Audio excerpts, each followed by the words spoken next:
This is a data-rich, fully connected digital twin for UR3e collaborative robots.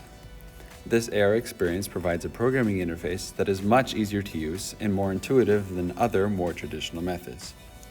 It allows the user to define up to 4 poses for the robot using the digital twin, then close the loop by actually manipulating the physical realm.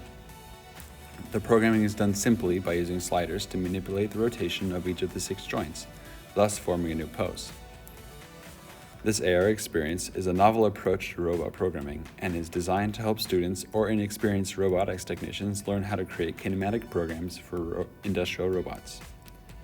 I chose to build my digital twin using Vuforia Engine because of its ready-made interface with ThingWorx, a staple software of Industry 4.0.